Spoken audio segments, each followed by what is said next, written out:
with each of you today. For the rest of the week, as we introduce to you live the 2022 Women of Distinction Award nominees. Yesterday was an inspirational afternoon as we unveiled 18 nominees across the arts, culture, and design category, as well as the education, training, and development category. And today, we can't wait to share with you the nominees for the business leadership, entrepreneurship, and innovation category, sponsored by MNP. There are some Lifetime Achievement nominees in the room as well. Thank you to our category sponsor, Starwood Homes. Before we kick things off, it's important to state that YWCA Hamilton is located on the traditional territory of the Haudenosaunee and Anishinaabe. This territory is covered by the Upper Canada Treaties within the lands protected by the Dish with One Spoon Wampum Agreement and is directly adjacent to the Haldeman Treaty Territory. We at YWCA Hamilton respect the long-standing relationships with local Indigenous communities, the Mississaugas of the Credit First Nation, and the Six Nations of the Grand River. As a movement, we are dedicated to advancing opportunities for learning and for education, and are committed to the recommendations of the Truth and Reconciliation Commission's report. I encourage you to recognize and acknowledge the land that you occupy, wherever you may be tuning in from. Now, this is our second of 5 nominee unveiling events. Yesterday, we celebrated our first group of nominees, and tomorrow we'll be announcing the nominees within our largest award category, community leadership. We hope that you can tune in tomorrow and each day for the rest of this week to celebrate our 2022 nominees. We'll be here again from 1 p.m. to 2 p.m., and you can register online at ywcahamilton.org. To each and every one of you here today, we want you to use the chat. Please feel free to throw some emojis in the chat, write your congratulations to all the other nominees and those who will be celebrating today. This is your opportunity to let them know that you see them and that you're rooting for them.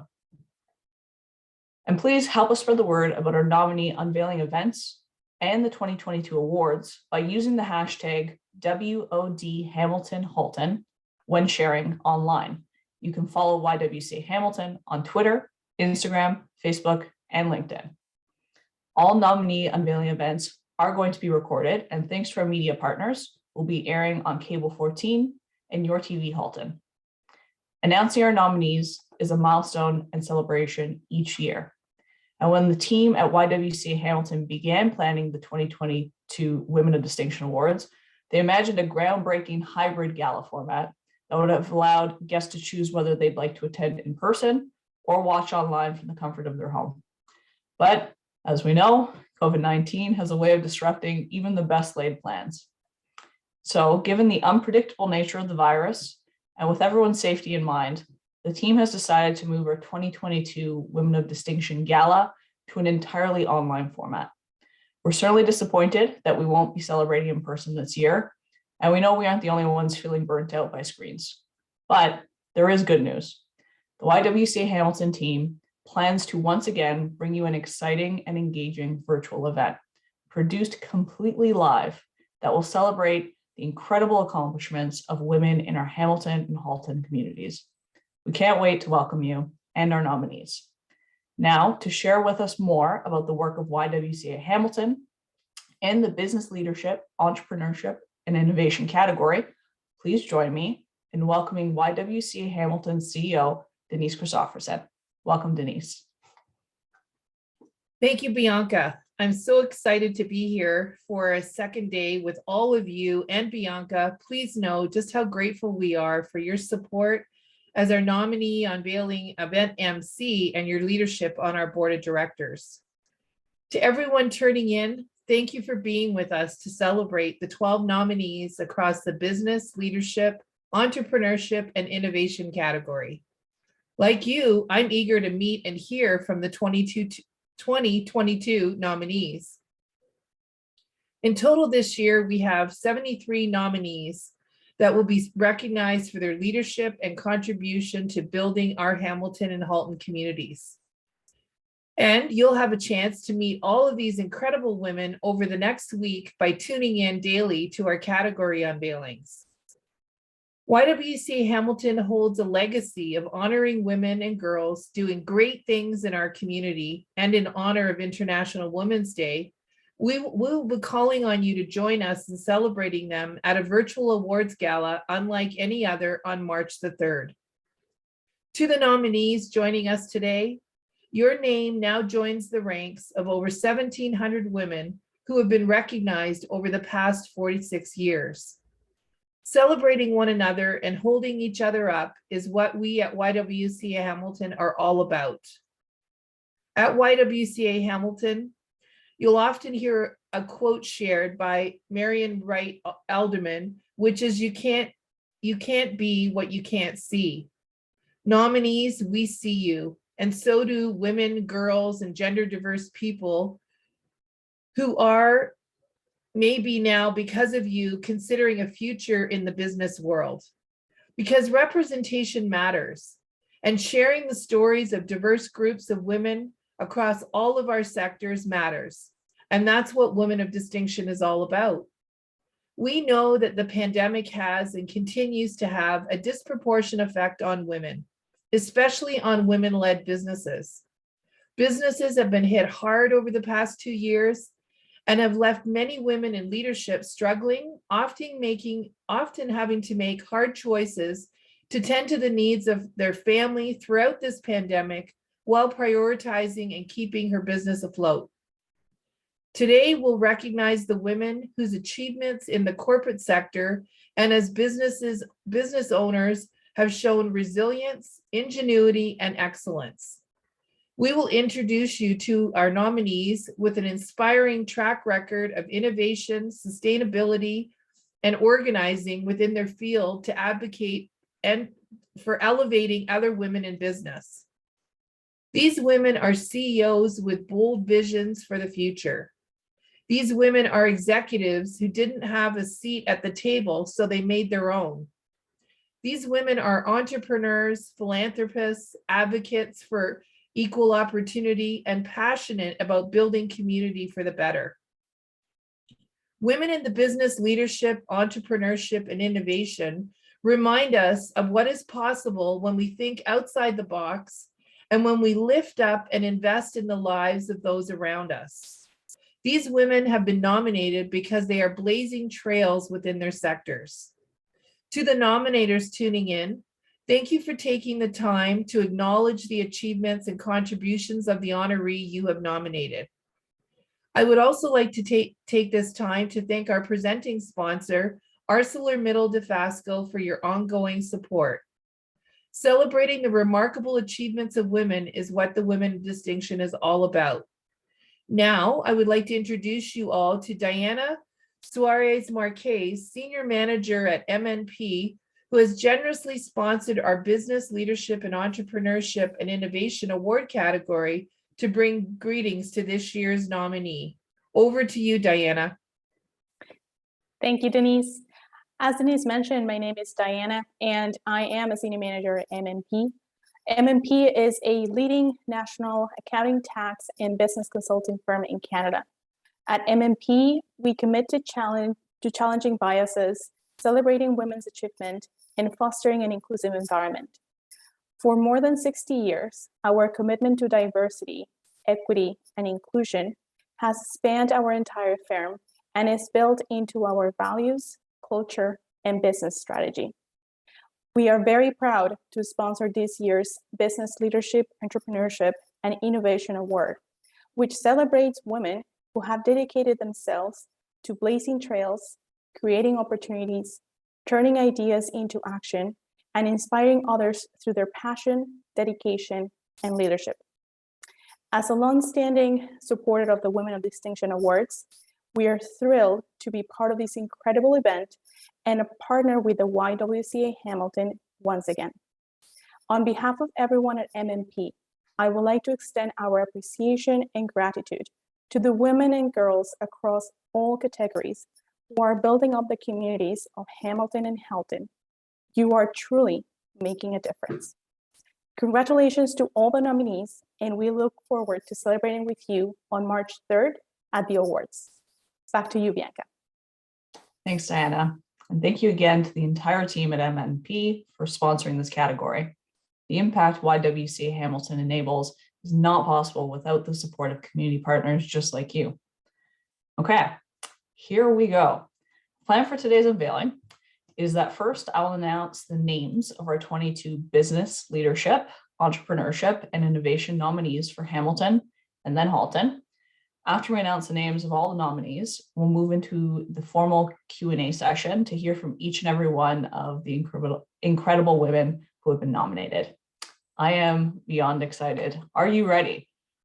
Our 8 Hamilton nominees for the Business Leadership, Entrepreneurship, and Innovation Award are Kathy Puckering, also nominated for Lifetime Achievement, Alicia Schaefer, Heather Fontes, Heather Kemp, Cara Kenish,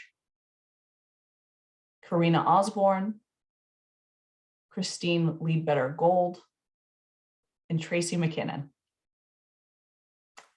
And in Halton, we have 4 nominees for this award, and they are Anita Lloyd, also nominated for a Lifetime Achievement, Brooke Eady, Julie Cole, and Maud Leger.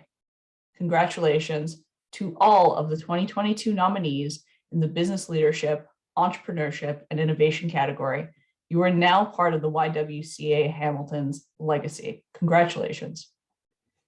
Okay, so we're going to move to the part of the program where we have a little discussion. And before we start, it goes without saying that each and every one of you are here because you've led remarkable lives.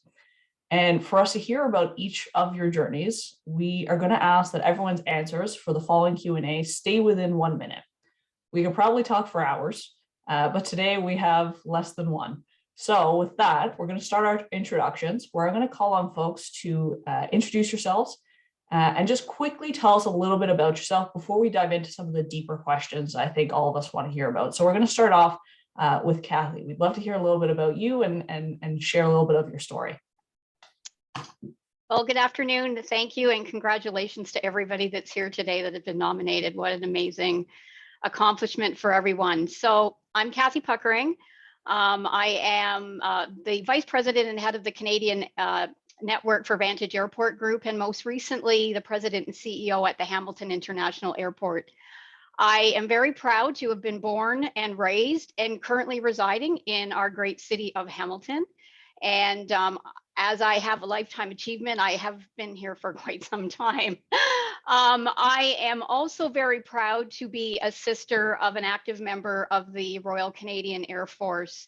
And in 2019, I was actually appointed as honorary colonel for 436 Transport Squadron at 8 Wing base in Trenton. And very excited that is where I focus my community involvement right now and giving back to not only the Hamilton community as the leader for the Hamilton Airport, but my role as the support in that honorary colonel role. And that's my bio. I just really want to thank everyone for the nomination and being part of this awesome group of women today. Thanks, Kathy. Alicia, we'd love to hear about your story. Thank you. Thanks for having me. Sorry, I was running a little late there. I'm really excited to be here. I'm fairly new into the self-employed business world. I was previously in leadership at St. Joseph's Hospital and decided to go off on my own and build a mental health and addictions clinic through the pandemic, which was a tricky time to get started. But it was also a really important time for the business to get started. And there are a lot of secondary concerns going on throughout the pandemic in the world of mental health and addiction. So our business has grown now 200% over the last 2 years. I started just myself as a sole proprietor, and now we have 10 people working with us. And we're busy and proud to say that we've been able to keep up with the demand as well. So it's been quite the whirlwind but really exciting and really excited to be here. So thank you for having me. Thanks so much, Alicia. Heather Fontes, we'd love to hear a little bit more about you. Hello, everyone. My name is Heather. I'm the Director of Professional Development at Carmen's Group. I'm also the General Manager at Carmen's Banquet Centre. I'm British, so I actually left England when I was 21 and traveled the world a bit and landed in Canada 10 years ago. I've been in Hamilton for a couple of years now and recently bought a house here. So really enjoying being part of the community and seeing how you all operate over here. I have my master's in mental health psychology. So being in hospitality for 20 years, there's a lot of overlap there. And I really feel empowered to bring those conversations to day-to-day operations. Fantastic. Thanks, Heather. Heather Kemp, we'd love to hear from you. Hi, everyone. I'm very happy to be here. I am the event coordinator at the Hamilton Convention Center by Carmen's. 10 years of hospitality experience, weddings, corporate events. I've seen a lot. Obviously, COVID has been interesting to say the least, but really looking forward to seeing things get back to normal. And again, just happy to be here and honored to be with all of you ladies. So thank you. Thanks so much. Cara, we'd love to hear a little bit about your story. Hey everyone, I'm so honored to be here today. Again, my name is Cara. I am a third generation Tim Hortons franchisee here in Hamilton, Ontario. Obviously, my family has quite the legacy being a part of this city. So I'm determined to use the platform that I have to make an impact and make a difference in our community, both locally and internationally, really.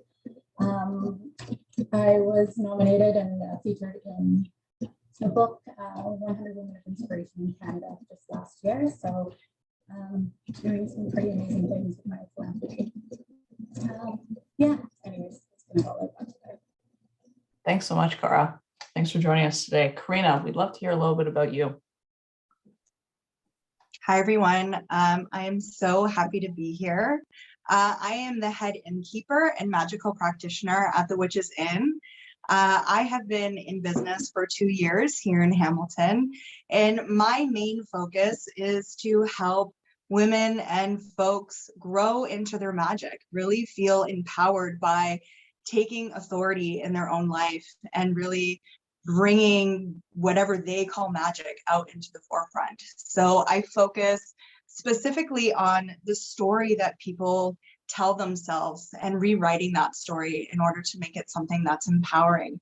I also am really, really passionate about the earth. And so I help them discover this magic by bringing them back into the earth and the amazing ability that I can do to hold us as we step through the different phases of our lives. So thank you all for having me. Thanks so much, Karina. Christine, we'd love to hear a little bit about you. Oh, what a rookie move. I was on mute. Hello, everybody. I'm Christine Levetter-Gold. Such an honor to be here amongst all of you amazing women and all the women that have come before us. So congrats to my fellow nominees and to the YWCA for doing such a great job. Like, round of applause for you guys. Every year you bring it, you push the envelope, and you adapted during the pandemic. So I just wanted to say thank you for that. So I'm a born and raised and educated Hamiltonian. I am the business development and marketing manager for Gowling WLG, as well as the CEO of the Women's Network, which is a new initiative born out of the pandemic with an effort to bring those who identify as women together to grow their professional capital, meaning growing their relationships and networking abilities, growing professional development and education, and exposing other women to a whole network. So really building a platform to help promote women. So I'm really pleased to be here and looking forward to hearing everyone else's stories. Fantastic. Thanks, Christine. Anita, we'd love to hear a little bit about you. Hi, my name is Anita Lloyd, and I'm the Executive Director of Stride. So Stride's a nonprofit organization serving Halton, Peel, and surrounding areas, and we provide a range of employment supports for individuals facing mental health and addiction challenges. And I've been with Stride for 32 years, and being nominated is the highest honor and reinforces that my work is being recognized and appreciated within the community. So thank you so much. It sure is recognized. Thanks, Anita. Brooke, we'd love to hear a little bit about you. Hi, everybody, and congratulations. I'm Brooke Eady, and I'm president of Broadcast Services International. I'm also co-owner of Sweet Peas Baby Company, and former director of IBC operations for the Pan American Games. I'm also a current board member with the Hamilton Community Foundation. I volunteer my time with them, and I love making a difference in the community through that avenue. My education background is with McMaster University. I have my designation in HR with the HRPA group. And yeah, just love being here. Thank you to the YWCA, and congrats to everybody. Thanks so much, Brooke. Julie, we'd love to hear a little bit about you. Okay, hey everyone. I'm Julie Cole. I'm the co-founder of Mabel's Labels. I'm a parenting blogger and a mom of 6. Started Mabel's Labels almost 19 years ago in a basement on Chatham Street in Hamilton. We grew out of that pretty quickly, ended up on Aberdeen, and now we are on Chatham Street with a 14,000 square foot facility. We have about 40 full-time employees who are mostly women. Very exciting. I was born in Burlington many, many years ago now. I do a lot of media. I do a lot of speaking. I'm about to have my first book published in May, and I'm absolutely passionate about community engagement, women's issues, and advocating and empowering and mentoring young entrepreneurs and women entrepreneurs. So thank you so much for having me. And yes, what an honor to be nominated. Thanks so much, Julie. And last but certainly not least, Maude, we'd love to hear a little bit about you. Hi, thank you. Hi, everyone. I'm Maude Léger. I'm the owner of Sold Right Away here in Burlington. I originally come from Montreal, and I moved here, started my own business after working in different industries that were very male dominated. So I'm proud to be helping women in my company and in my journey, empowering them and contributing to the community as a business owner, but also as a person. And here at Sold Right Away, we've been around since 2008, started in my basement and grew to the company it is today. And we specialize in marketing services for real estate agents. And we have now over 500 realtors we work with. I'm so grateful to be here. It's incredible to see all this recognition and everybody that's being nominated here. I'm really proud of every single one of you. So thank you for having me too. Thanks, Maude. And I also see that Tracy has joined us as well. So Tracy, I want to welcome you to introduce yourself and tell us briefly a little bit about your story. Thank you very much. I'm having some issues with my camera, so right now. Oh, Tracy, I think we lost you there, but we can circle back to make sure that we allow you to introduce yourself as well. In the interim, we're going to start with some of the questions that we're going to dive in a little bit deeper to get a better sense of how you got where you are, why you do what you do, and the impact that you're making on the community, the two communities that we both enjoy. So starting off with the question of getting a sense of what inspired you to do what you do. We're going to kick this question off with Brooke.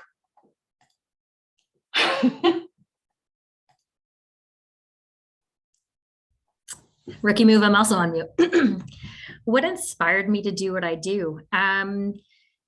You know, it's interesting because I was a single mom at 18. And when that happened, you know, you immediately think like, you know, what does my life have in store for me? Worked hard and started out as a residential cable installer, and knew that technical broadcasting was something I was interested in, but really didn't know where that would take me. Ended up going back to school for business and HR, all the while still working in television. And then just, you know, I was lucky to have a number of mentors that were women in the technical space, and who allowed me the opportunities to have a seat at the table. And I just try to continue to do that for other women in technical broadcasting. So part of the Women in Sports Media Initiative and part of the Women in Sports Events mentorship program. So it's just something I continue to try and do and having fun doing it. So. Yeah, I think one common theme that comes out with a lot of these discussions is the importance of mentorship and community with other women and how much that impacts people's paths down the road. So thank you for sharing that, Brooke. Really appreciate it. Okay, Karina, we'd love to know what inspired you to do what you do. Well, back in 2015-ish, I was in university and my mother was diagnosed with cancer. So I decided to leave university in order to help her through her journey. During that, I realized that like my self-care was like non-existent at all. And so I really started turning to earth-centered modalities. Reiki was my kind of in for it. And really just learning how to take time for myself throughout the day. As that grew and as the needs of my parent turned into two parents, I was able to really stay grounded and stayed centered. And during that process, I discovered that there was a lot of women in my life who kept turning to me and being like, this is really inspiring. I want to know how you are doing what you're doing. And I was like, okay, let's make this a business. Let's do this. Let's teach people how to really stay grounded, really stay centered through the many, many phases that life brings us. So that's what really inspired me. And I'm really grateful that I had the challenges that I had in order to show me the strength and resilience that is available to all of us when we're really able to kind of tap into it and pull ourselves forward. And I'm grateful for the guests that sit with me every single week because I get to inspire them and they get to inspire me, and we get to celebrate each other in a way that is normally outside of the norm. So that's how I got started. Love that. Thanks for sharing. Alicia, I'd love to know what inspired you in your work. Thank you. I realized before I forgot to mention that my business is called Lotus Counseling. So it is a psychotherapy practice. I joke that I had a quarter life crisis back in the day and decided to start a second career in mental health and addiction.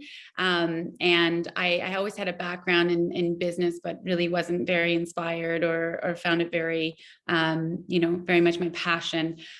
So, going into, first I became a psychotherapist and went into the health professional, and then kind of collided with my business background to launch a practice. But really what drove me is personal experiences with family members needing mental health and addictions care, having some challenges and difficulties getting good quality care, getting access to programs, and really became passionate about creating something where that was front and center. Very, very low wait times, having good quality care that's supported by evidence, which is something that's sometimes a bit of a gap between public and private sector. So really about bridging that gap as well. Fantastic. Thanks, Alicia. Christine, we'd love to know what inspires you to do what you do. Yeah, so I grew up in a very sheltered environment in a sheltered religious community with, very traditional gender roles. So it was beyond my wildest dreams to think that women could become what I'm seeing women become now. And it was during, one of the roles that I've previously had that I had women, Bianca, to your point, mentor me, reach out to me and just pick me out and support me and kind of teach me about all of these other opportunities that are truly within our grasp. And if those women hadn't, I would have had no idea of what was out there and just what I could go for. So I do what I do because I want to reach other women and men that may be experiencing the same thing. I really want them to know you can do anything that you want. You can achieve anything that you want and that you're willing to work hard for. So that's the roots of my passion. Love that. Thanks for sharing, Christine. And actually, that's a perfect segue to our next question, which is what piece of advice would you give to other women who are either in your field or potentially looking to enter your field? We're going to start off with Kathy for this question.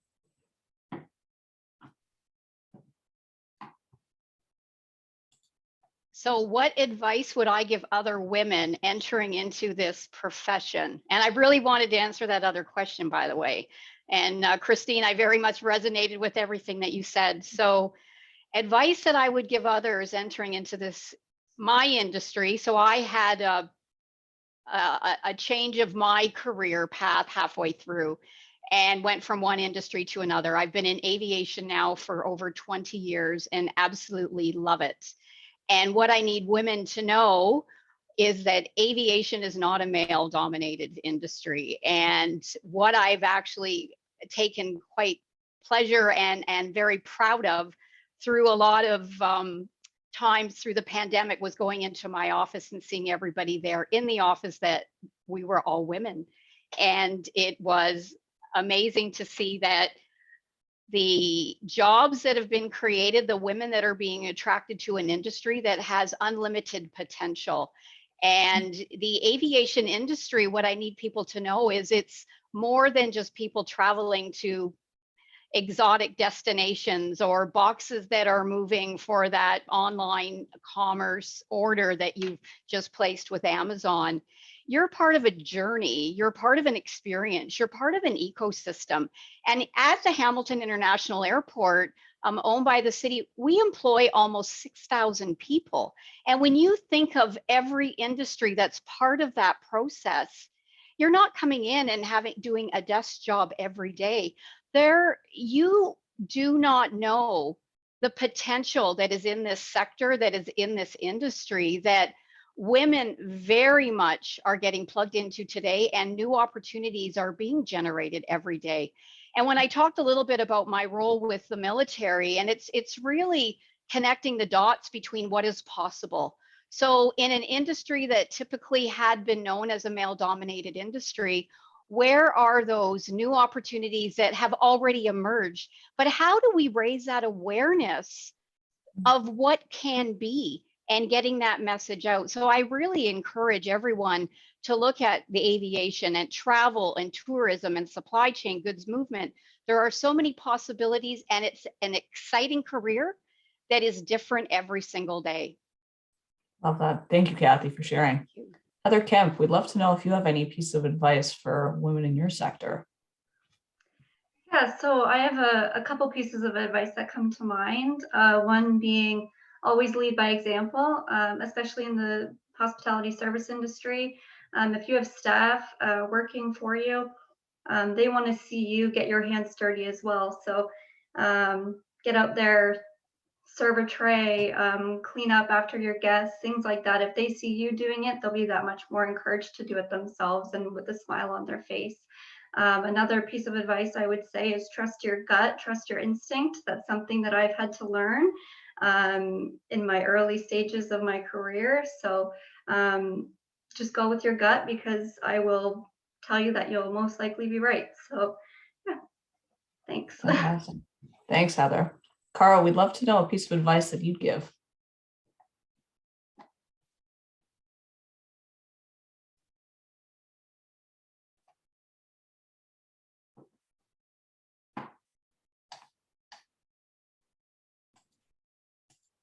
Sorry, I wouldn't unmute. So Heather really just nailed everything there that I would have said. Lead by example, always. Cannot stress that enough. In my restaurant, my favorite place to go and help out is on the Super Sandwich. Pure chaos. It is wild and busy at the parties on Saturday morning. Crazy rush. And being in the heart of all of the madness that everyone's seeing what you're doing, I think makes a big difference. Again, follow your intuition. She'll never steer you wrong. But in my particular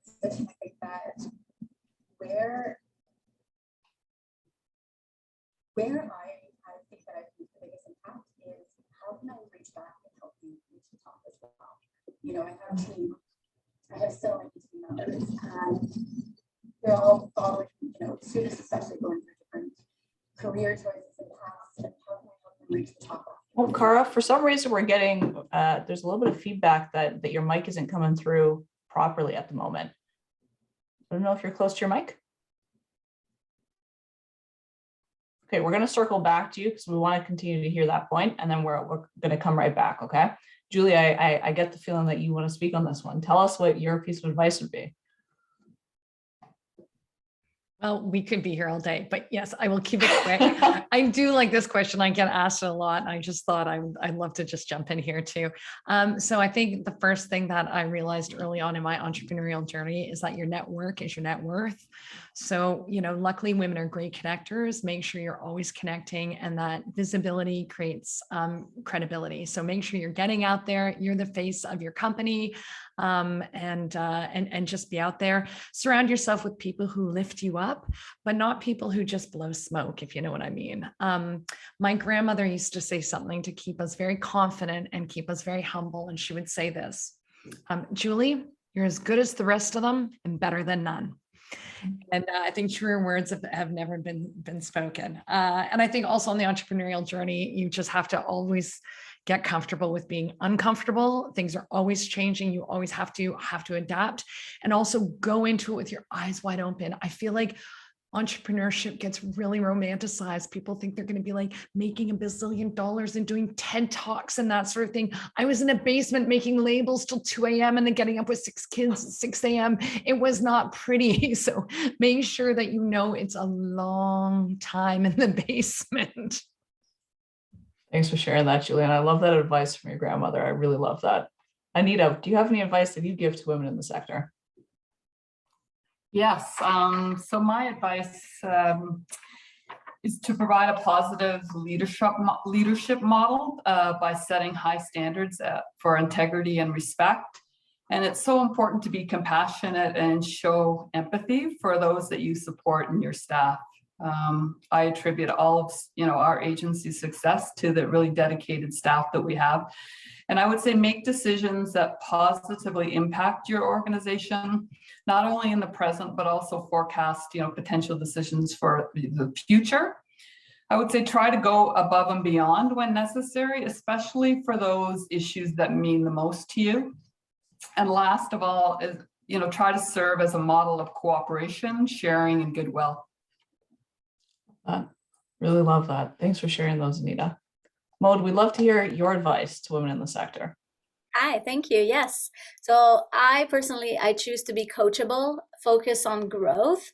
And for me, to foster growth is foster growth in others, not just in my organization or myself. So helping, mentoring others, being a sponge for knowledge, being proud of learning something new, and then not being ashamed of not knowing something. I think for me, that's been huge. And being a positive leader at all time, to be respectful and fair and positive and having a positive attitude. So those are main keys, but everything that's been mentioned has been amazing too to listen to. Thanks for that, Maud.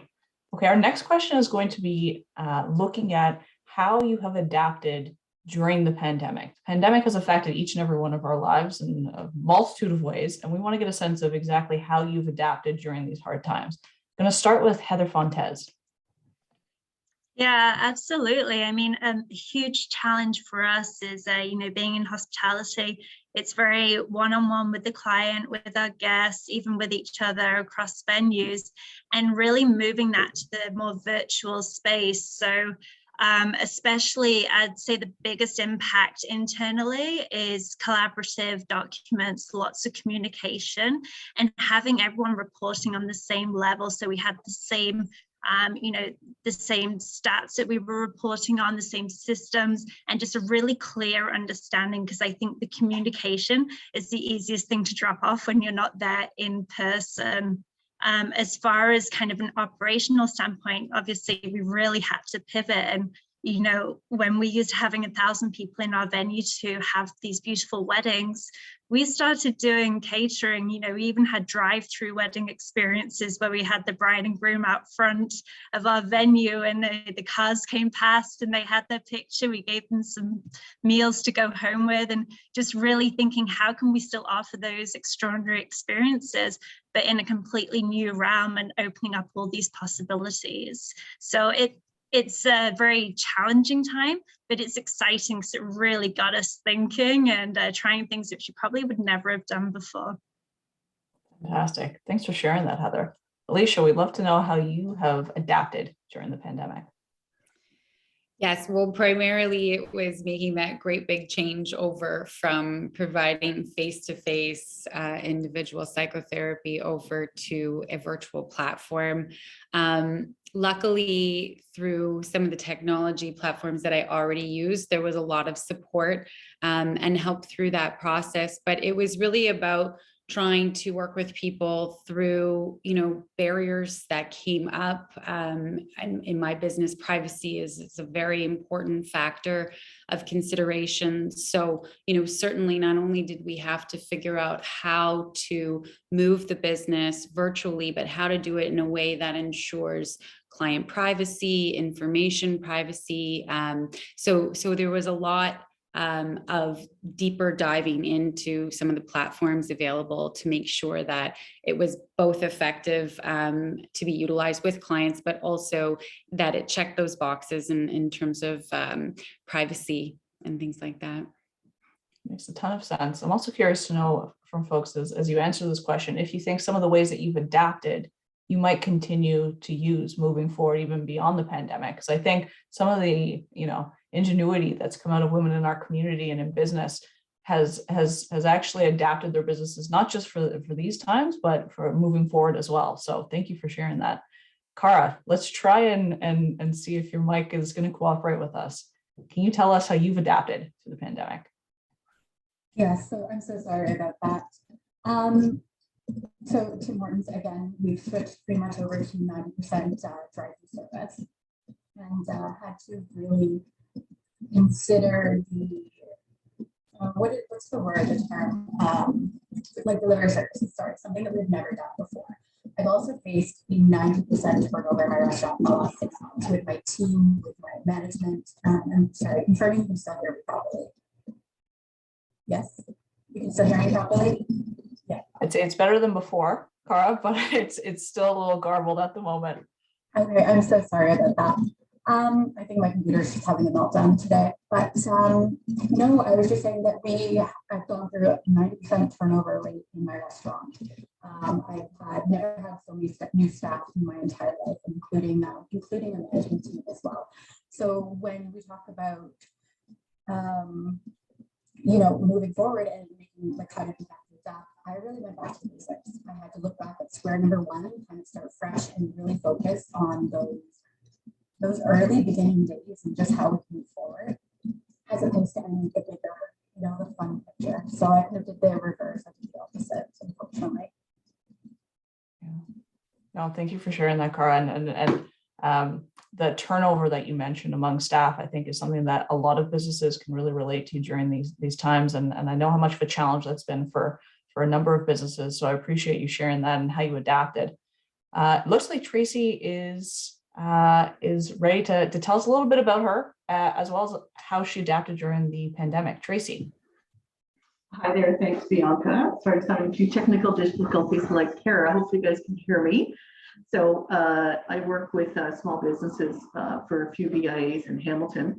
So we learned we had to be fluid and flexible as things were changing, regulations were changing, and we do a number of events. So we actually found new ways and new partnerships. We did things like we have created huge outdoor dining districts. And I don't know if people know that, but that's what's a Made in Hamilton solution that's now all over the province. We have a new partnership with our arts community. We did live concerts, we did live streaming, and then we live streamed to our patio. So we just found new ways, new partnerships. We were able to support a number of local musicians and artisans. A number of our businesses are all More than 60–70% are female owned. So they found new ways to work together and be fluid and flexible. And we have a lot of new things that we're just going to carry forward pandemic remote. That's fantastic. Tracy, thank you for sharing. Christine, how have you adapted throughout the pandemic? Thanks, Bianca. I love this question because I work in business development, and that was something I kept hearing was, oh, we can't do business development because we can't go out for lunch and we can't do all these traditional activities that we once did. And I just want to remind everybody the opportunity the pandemic gave us. The whole world went virtual. So all of a sudden, you know, the world's flatlined. You can connect with anybody around the globe at any time. And if anything, I think the younger generation adopted best because they're used to being on their devices and you know, not needing to be in person to build relationships. So I think it really opened up the ability to build relationships again across the globe. You know, if you have accessibility issues and you're not able to get somewhere, all of a sudden you can jump online to a conference, you can jump into a meeting without those barriers. So I love the opportunity that this has given us all. And I really hope it stays. And I hope folks continue to be open-minded about building relationships, you know, virtually. And, you know, I found people to be very receptive. If I message folks on LinkedIn, never met them in person, say, hey, do you want to jump on a virtual call, get to know each other? So that's something I've seen come out of this. And again, I hope it stays. Yeah, thanks for sharing that, Christine. Well, how have you adapted during the pandemic? And do you think any of those changes are going to stick moving forward? Yes, definitely. I'm going to keep those changes. On one end, the pandemic was very scary, challenging, packed with uncertainties, but I always see the positive in everything. So I had to see positive in the pandemic. Personally, and as a business owner, I used to be always busy, always booked every day, every night, every weekend, and also be a high goal achiever. Well, the pandemic has taught me to sit back, relax, evaluate, take the time to really think purposely about everything I was doing versus just doing. So I didn't need to spread myself so thin no more. And to contribute to my world, I was able to do it with purpose. So again, having a goal of what I want to do or who I want to help or how I want to do in my business and my community. So I think personally, I don't have the 5-10 year plan anymore like I used to. I take it more month, quarterly, day by day thing. And it's, to me, very freeing. It's very less heavy. And I think positive. I believe in myself. I believe in my team. I'm grateful for every single win along the line. And I'm looking forward to continue to grow that way and to help everyone I come in contact to grow as well. So that's for me. Yeah, thanks for sharing that, Maud. I think this pandemic has really been the great refocuser. We have to we've sort of had to step back and reassess exactly what matters, where our priorities sort of lie, and how we want to move forward. So that resonates. That certainly resonates. Thanks, Maud. Julie, how have you adapted during the pandemic? And any of those changes, are they going to stick? Oh, you are on mute. I always forget that you're not in control of the mute. I am. Yeah, a couple of things. So like many, most working mothers, personally, I had to deal with suddenly having kids homeschooled and try to work from home in the chaos. Luckily, I have a high tolerance for chaos, so it was okay. So I know a lot of parents would do that. And I say working mothers because we do know that the domestic and the emotional and physical child rearing is still landing primarily on women. Unfortunately, we'll get there hopefully, but homes are not quite as democratic as they should be. So that was a challenge personally. But some other things I saw that I really loved. So at Mabel's Labels, as soon as the pandemic hit, our team put together Team Now, and suddenly was like, okay, what can we do? We have the ability with our tech to make shields that we can sell. Let's partner with a local manufacturer who can make masks with our little picture icons, and let's start making floor circles for distancing. And I was so impressed because it felt like when everybody else was first starting to use the word pivot, we were already on our way. And to me, that just said so much about our company around, allowing people to be innovative, allowing them to be entrepreneurial in their work. And so that was a real point of pride for me.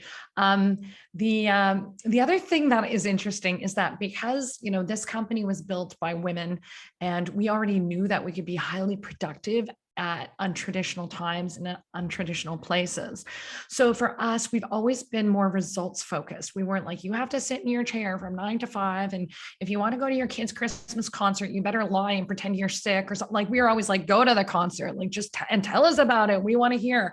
So in a lot of ways, because we've been results focused and not presenteeism focused, it was kind of like our time to shine. Like, our people knew how to work remotely. We already had the tech set up. We already had the culture for it. So that worked out really, really well for us. And I'm really thinking that this is going to be something that particularly women and parents are going to be able to benefit from. Yeah, I couldn't agree more. Thanks for sharing that, Julie. Brooke, how have you adapted during the pandemic? Well, on March 12th of 2020, all sports pretty much in the world ceased to exist, which for a broadcasting company was a crushing blow. We lost every contract we had in one day. And so, you know, coming together and allowing ourselves to grieve it together with my colleagues and with my employees, and giving ourselves the space to say, you know, something's happened that's out of our control, and where do we go from here? And feeling it together has made us a much more stronger, instead of just you know, kind of turtling or going within ourselves and having those struggles internally. We put it out on the table and gave the space to have people talk about how they truly felt about what was happening. And so ongoingly, we've continue to have those check-ins. How's everyone doing? How's everyone feeling? Because, you know, we're not out of this yet. And, you know, it's not about what has happened, it's what's happening currently. And that's continuing to happen. So, you know, we've had a lot more discussions around mental health. We've had a lot more discussions on, you know, collectively how we feel together. You know, on my baby company side, just collaborating more with other Canadian companies and other women-led companies has been a great success, and it's something that probably wouldn't have come out unless the pandemic happened and we had to pivot. And then just continuing to donate to other organizations and volunteer our time, because there are so many other organizations that are struggling. And, you know, if we're struggling as a company, you know, there's a million other ones also struggling. So trying to support the causes and the companies that also need the support, I found, and then in turn they support you. So. Yeah. Love that. And hopefully that support can continue much beyond the pandemic. Really love that. Okay, Kathy, I have a feeling things have shifted greatly on your end during the pandemic. Why don't you tell us a little bit about it? Yeah, where do I start? Similar to what we just heard from Brooke is, you know, I think our day was just before March 20th, where passenger traffic ceased and Canada was urged to return home. And then international travel was actually banned from Hamilton until November 30th of 2021. So we experienced that long time where it was perceived that travel is not safe. And we knew the science wasn't actually supporting that, but our real focus at Hamilton International was keeping all people safe. And whether or not it was employees coming to work every day, passengers that had to still travel, whether they were returning home from international flights or domestic, you know, necessary travel. And then those that are working in the supply chain industry that, you know, we had over 20% increase in our cargo movements that year, but those crews were going abroad and into areas that were perceived to be risky. So what were the measures that you needed to put in place to give people that confidence to come to work and that their health was not, you know, at risk and exposed? At the same time that we were switching to a hybrid model for our employees that could work at home. And again, we were very fortunate that a lot of us already had the ability to do so. We also have essential workers on site that needed to be there. So you're at one point, you have to make accommodations for those people to be at work, and you need to give them the tools to be doing their job safely. At the same time, you're allowing people to work at home. So it was difficult getting your head around that at first on who should be at work and who shouldn't, but it was all about putting the processes in place and being very practical on what it was that we had to do and really communicating with our staff. I think we had weekly meetings where everyone and with our partners, with the whole ecosystem on what this means, what are the changes.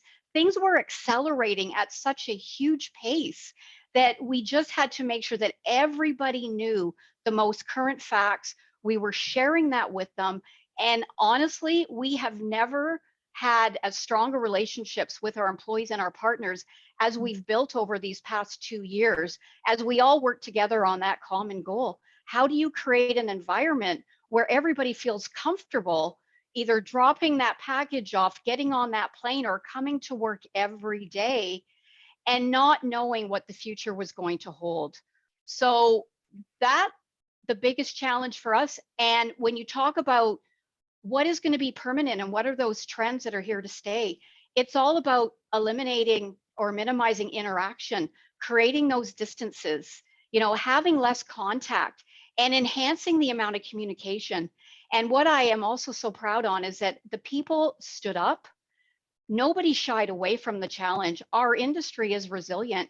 And we've been through shocks before, and this was another one that just was much longer. So I think we already had the tools in our toolbox. We just had to pull them out and really look at this as a problem and what are the solutions to it, and working together for the collective good and giving the people that already had the smarts, give them the autonomy to make those decisions and make those changes, make those recommendations, and continue to change and challenge the status quo. So I think that's what we've done, but it's here to stay. I don't think travel is going to be back as what it was. We've got a lot of new innovation and technologies and ways that we can make this a contactless transition for people to move through aviation and travel. I love that. And I think your point about that unifying force of COVID, where, everyone was working towards a common goal.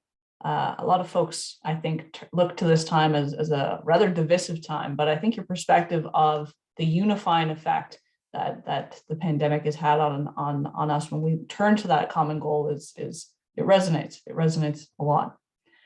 Wow. Thank you so much to those participating in our second day of announcements.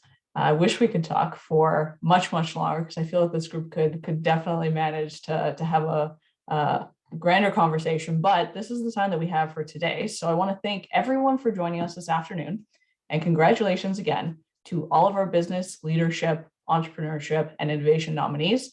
I wish you all the best of luck. And please don't forget to join our party on March 3rd for the Women of Distinction Awards Gala. You can get your tickets now at YWCAHamilton.org. By joining us, you'll get a delicious dinner from your choice of one of YWCA's local restaurant partners, including Rapscallion Rogue Eatery, Radius, Carmen's, The Platter Company, and Fossil. Our guests will also receive a specially curated gift box full of local goodies, compliments of YWCA Hamilton and our partners. And you'll have access to watch the award gala unfold live in a viewing room with friends, family, colleagues, or whoever you'd like to watch with. YWCA also has an out-of-town live stream ticket option, which folks can purchase to tune in live to cheer for our nominees wherever they may be. We also have an amazing lineup of auction items going live on February 24th. Proceeds from the Women of Distinction Awards powers YWCA Hamilton's mission and moves girls, women, families, gender diverse people from poverty to possibility, from homelessness to hope, and from violence to resilience. Your support matters, and it makes a huge difference. Finally, please don't forget to join us tomorrow, where we will announce the nominees in the community leadership category. It's going to be a fun afternoon. Register for tomorrow's category unveiling at ywcahamilton.org, and please help spread the word. Thank you everyone for tuning in. Wish you all a great day.